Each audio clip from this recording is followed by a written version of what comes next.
মশাল, যাও বাবা, স্কুলে যাও। মা, রোজ রোজ স্কুল ভালো লাগে না, আজ স্কুলে যাব না। কেন বাবা, স্কুলে যাবা না? আর স্কুলে না গেলে লেখাপড়া শিখবে কিভাবে? লেখাপড়ে শিখে একদিন তুমি অনেক বড় হবে, মানুষের মতো মানুষ হবে। মা, আমাদের জমিদার তো অনেক শিক্ষিত, কথায় কথায় ঠাস ঠাস ইংরেজি বলে, কিন্তু সে তো মানুষ না, অমানুষ। আর লেখাপড়া করলে যদি ভালো মানুষ হয়, তাইলে উনি এত খারাপ কেন? আমাদের সবার উপর অত্যাচার করে, জুলুম করে। চুপ কর, ওই কথা আর একবার মুখে আনবে মা। কেন মা, তুমি কি জমিদারকে ভয় পাও? জমিদারের কথা বললেই তুমি শুধু বলো চুপ কর, চুপ কর।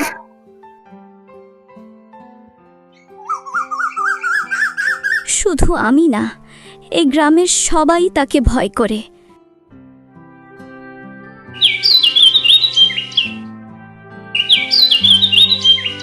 অনেক খাটলাম, এখন একটু বাড়িতে গিয়ে বিশ্রাম নেই।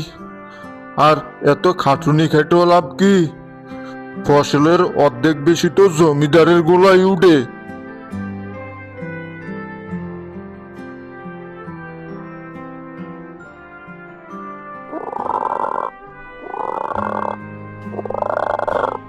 কি জামাল ভাই, কি খবর? তো জমিতে এবার ফসল কেমন হইল? মনা ভাই, ফসলের কথা আর কইেন না। গত বছর বন্যায় ব্যাগ ফসল মারা গেছে, আর এইবার যে কটা ফসল হয়েছে তার অর্ধেকের বেশি জমিদারকে দিয়ে দিতে হবে। আরে ভাই, ওই জমিদারের কথা আর কইেন না। গ্রামের ব্যাক মানুষের একই অবস্থা। ব্যাক মানুষ কষ্ট করে জমিতে ফসল ফলায়, আর গোলা ভরে ওই জমিদারের। তো মনা ভাই, আমি এখন বাড়িতে গেলাম, অন্যদিন কথা কমুনে। হ্যাঁ,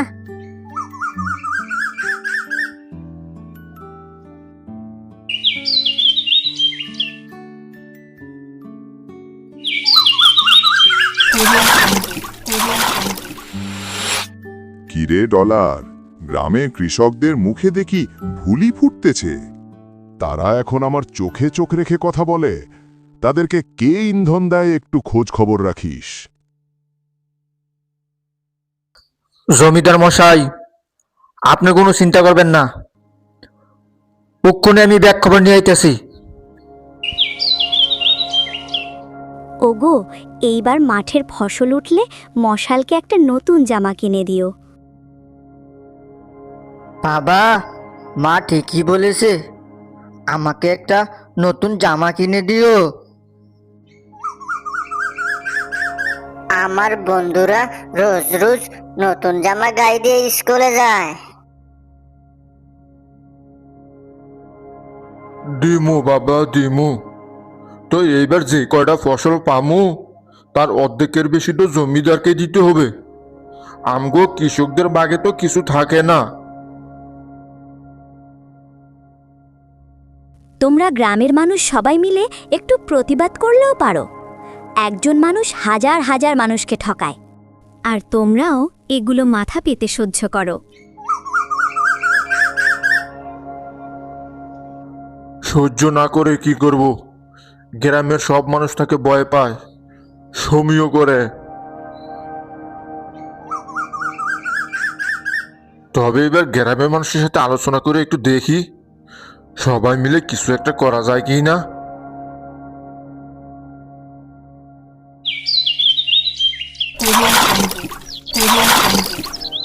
গ্রামের কৃষকদের সাথে আলোচনার উদ্দেশ্যে মনা রওনা হল।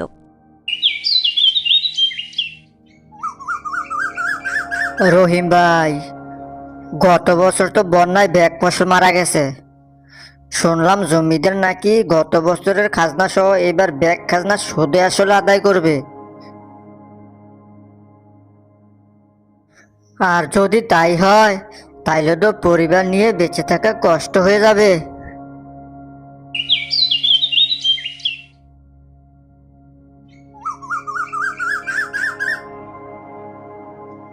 কি জামাল ভাই, কি ব্যাপারে কথা হচ্ছে?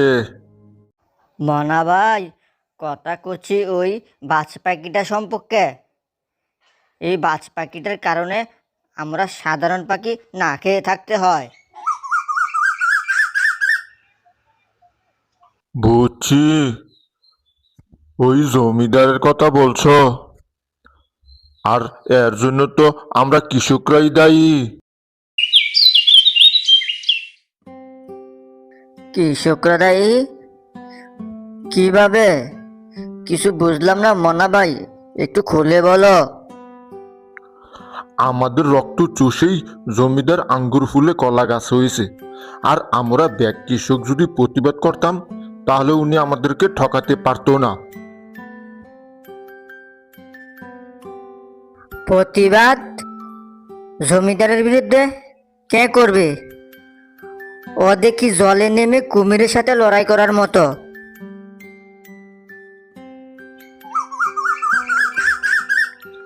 কেন আমরা কৃষকরা প্রতিবাদ করব? চুপ থাকা দিন শেষ। আর আমাদের গ্রামে একজন সৎ, বিচক্ষণ, শিক্ষিত যুবক আছে। সে শহর থেকে লেখাপড়া করে এসেছে। আমরা তার সাথে আলোচনা করব। সে একটা পথ বাতলিয়ে দিবে। করিম ভাইয়ের ছেলে রাশেদের কথা বলেছো? তাইলে তো ভালোই হয়। চলো আজই আমরা তার সাথে আলোচনা করব। গ্রামের কৃষকরা আলোচনার উদ্দেশ্যে রাশেদের বাড়িতে রওনা হলো।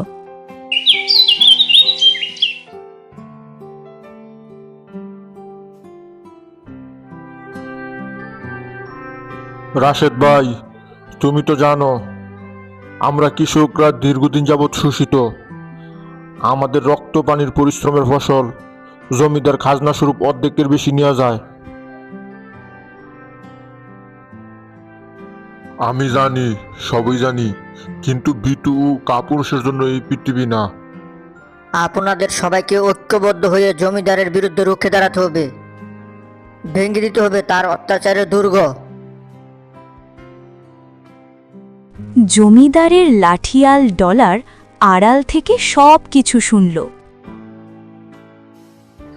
তাহলে এই রাশেদেই কৃষকদেরকে জমিদারের বিরুদ্ধে লেলিয়ে দিচ্ছে। কথাটা এখনই জমিদারের কানে দিতে হয়।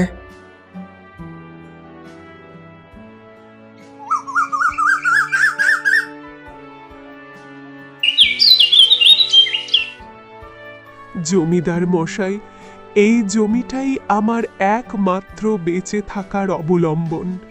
দয়া করে আমার জমিটা ফিরিয়ে দিন।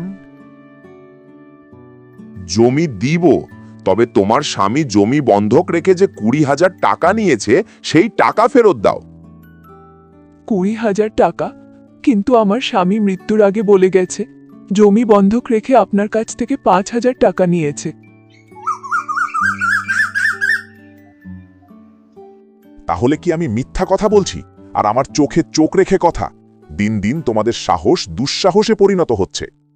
খুব শীঘ্রই আমি তোমাদেরকে উচিত শিক্ষা দিব। আমাদের মতো গরিবকে ঠকিয়ে আপনি যে পাপের দুর্গ নির্মাণ করেছেন তা একদিন ভেঙে চুরমার হয়ে যাবে।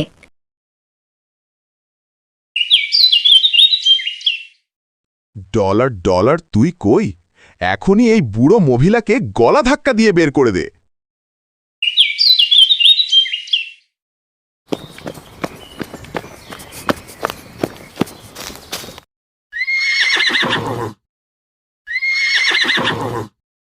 জমিদারের লাঠিয়াল ডলার বৃদ্ধ মহিলাকে গলা ধাক্কা দিয়ে বের করে দিল।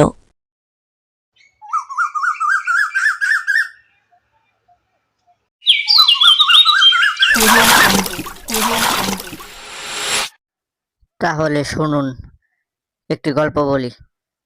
এক বনে বাস করতো অনেকগুলা পাখি, কিন্তু তারা তাদের বাচ্চাদেরকে রক্ষা করতে পারতো না। যখনই কোনো পাখি বাচ্চা ফোটাতো, সাথে সাথে একটি বাজ পাখি ছোঁ মেরে তাদের বাচ্চাকে নিয়ে যেত। একদিন বনের সব পাখি ঐক্যবদ্ধ হলো এবং মুখে একটি করে পাথর তুলে নিল। যখনই বাজ পাখি বাচ্চা নিতে আসলো, প্রত্যেক পাখি উপর থেকে বাজ পাখির উপর পাথর নিক্ষেপ করলো এবং বাজ পাখি ভয়ে পালিয়ে গেল। এভাবেই পাখিরা তারা তাদের বাচ্চাদেরকে রক্ষা করলো। এই গল্প থেকে আপনারা কি শিখলেন বলেন? এই গল্প থেকে আমরা শিখেছি একতার গুরুত্ব ও শক্তি। আগামীকালে আমরা ঐক্যবদ্ধ হয়ে জমিদারের বিরুদ্ধে রুখে দাঁড়াবো।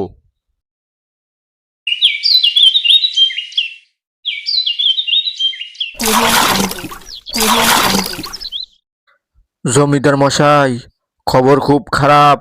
আমি ব্যাক খবর নিয়ে আইছি। না পেঁচিয়ে কি হইছে তাড়াতাড়ি বল। গ্রামের ব্যাক কৃষক সিদ্ধান্ত নিছে আপনাকে আর কানা করেও খাজনা দেবে না।